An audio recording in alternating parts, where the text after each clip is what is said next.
আজকে আমার এই গাছগুলি একটু যত্ন নিতেছি আমি, কারণ বহুত বেশি উল্টা পুল্টা বাইয়া গেছে গাছগুলি। তাহলে দেখো আমি সব গাছগুলি কিন্তু সরাইয়া ভালো করে ঝাড়ু দিয়ে পরিষ্কার করলাম। আর এই গাছগুলি ওখানে একটা ডালে মিলে ভালো করে আমি বাওয়া দিছি, এখন দেখো সুন্দর হয়েছে দেখতে। আর আমার এখানে তো বেশি বাইলে জায়গা নেই, কই বাওয়ামু এটার লেগে। আর দেখো গাছগুলি এখন সুন্দর হয়েছে উপর পর্যন্ত।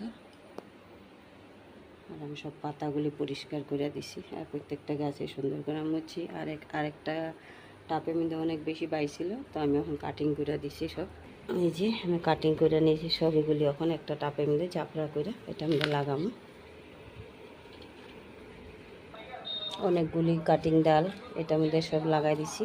আরও বেশি মনে হয় বেশি ঝাপড়া হয়ে গেলে বড় বড় হইতে পারবো না, তো এটার লেগে আমি ওখানে চাপড়া করে লাগাই দিছি। আর কতগুলি বাচ্চা গেছে এই যে এগুলা এখন আমি এই যে বোতলটা নিছি, বোতলটা মধ্যে এইভাবে করে বোতলটা কাটটা নিছি, কারণ আমার কাছে কোনো ধরনের কাচের জিনিস নাই যে আমি ঢুকায় রাখুন।